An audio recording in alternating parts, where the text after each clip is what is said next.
আমার ব্যথা যখন আমি আমায় তোমার দ্বারে, তখন আপনি এসে দ্বার খুলে দাও, ডাকো তারে। আমার ব্যথা যখন আমি আমায় তোমার দ্বারে।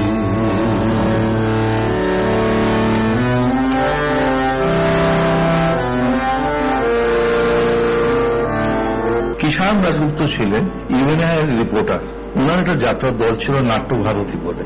আমার দেখা হয় দেশ পত্রিকার অফিসেতে, আমার সাথে আলাপ হল নাট্যভারতী দলের মালিক। তা কিষাণদা আমাকে বললেন, আমি যেরকম আপনাদের মতন একটু শিক্ষিত সঙ্গীতের মানুষকে খুঁজছি যারা যাত্রায় আসুক। যাত্রায় তো সব পুরোনো দিনে এখনো পড়ে আছে আঁকড়ে, তো এখন যদি নতুনত্ব কিছু না আসে আর কবে আসবে, তা আসুন না আপনি যাত্রা করতে। আমি তখন রেডিও গান করছি, আমার রেকর্ড বেরিয়েছে কয়েকটা। তো যাত্রা সম্বন্ধে সম্যক কোনো ধারণা ছিল না, সুতরাং আমি সেইভাবে খুব যে আগ্রহ প্রকাশ করিনি।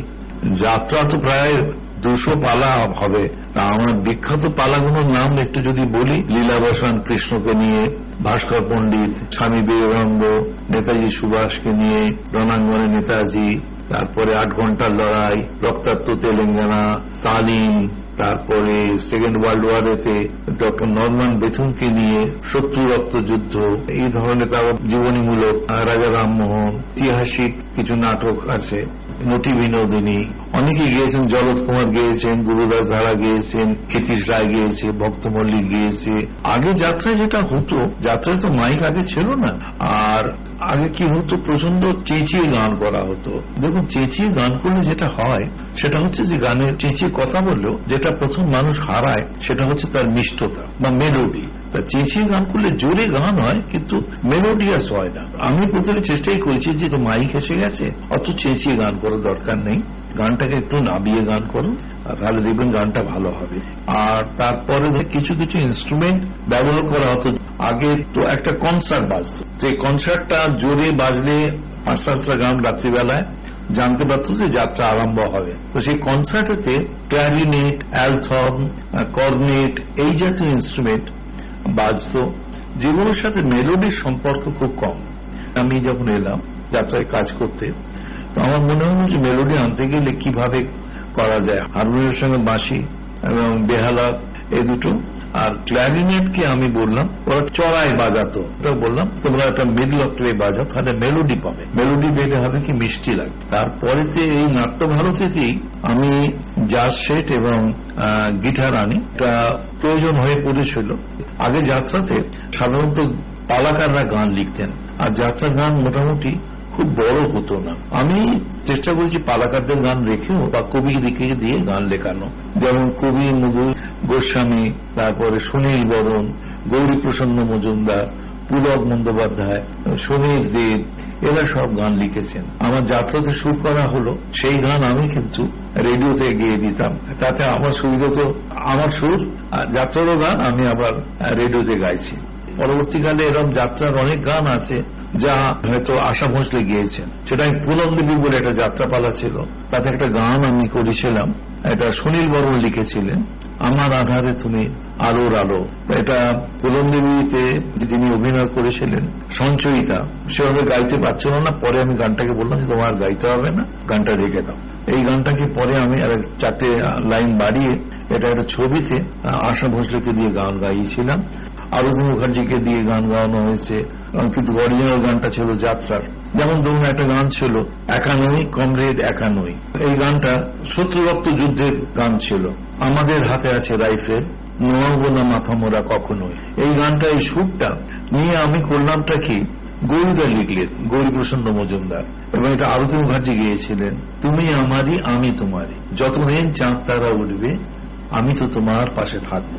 অরিজিনাল সুরটা কিন্তু একা নই কমরেড একা। গ্রামীণ বিষয় নিয়ে পল্লীমঙ্গল আসর হতো এবং এটা খুব জনপ্রিয় অনুষ্ঠান ছিল রেডিও। আমি তখন রেডিওতে একবার প্রস্তাব দিই যে একটু যাত্রা কি করা যায়, তা ওরা বললেন এতক্ষণ করে কি করে হবে, একটা হতে পারে যে কয়েকটা সিলেক্টেড সিন নিয়ে যদি করা যায়। আমি তো আকাশবাণীতে অনেকগুলো সাবজেক্টে গান করতাম, আধুনিক বাংলা গান, ফোক, রবীন্দ্রসঙ্গীত, ভজন ইত্যাদি। কিন্তু আকাশবাণীর সবচেয়ে বড় কথা হচ্ছে আকাশবাণীর আমি সঙ্গীত সম্মেলনে গেছি গান করতে, সেটা কাশ্মীরেতে।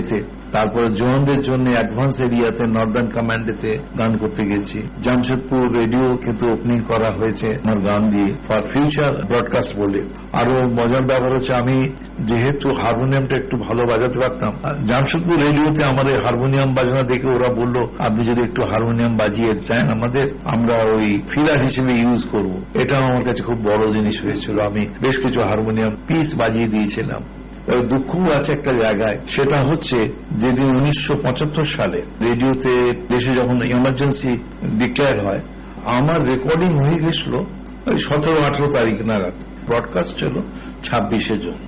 26 ব্যাচে 27, 28, 29 তারিখ নাগাদ রেডিওর যিনি আমার গান রেকর্ডিং করেছিলেন তিনি রেডিওর শিল্পী এবং রেডিওর স্টাফ আর্টিস্ট ছিলেন। আমার সাথে দেখা করে বললেন আপনি কি গান করেছেন, আমাদের চাকরি নিয়ে টানাটানি হচ্ছে। তা আমি তো রেডিওর অ্যাপ্রুভড গীতিকার যিনি, তার গান আমি করেছিলাম। অ্যাপ্রুভড গীতিকারের নাম ছিল শিবনারায়ণ ঘোষাল। তখনকার দিনে কিন্তু ইনি ভারতীয় মজদুর সংঘ বলে একটি সংগঠনের সাথে যুক্ত ছিলেন। ইনি একটি বেকার ছেলের উপরে গান লিখেছিলেন, ব্যস্ত সবাই ব্যস্ত, এই দুনিয়ায় নিজেকে নিয়েই ব্যস্ত। রেডিওর অনুষ্ঠান এবং উনি রেডিওর অ্যাপ্রুভড গীতিকার, গানটা আমি শুরু করেছিলাম, আমি গেয়েছি। তা সদানন্দ শিকদারকে ধরা হয়েছে যে তুমি এই গান এমার্জেন্সির সময় কেন এই ধরনের গান হয়েছে। তারপরে দেখা গেল কি যে লুটি আমার একটা গান, ওই গানটাকে বাদ করে ঝড়ে রাতে পাখি সম বাহির হয়ে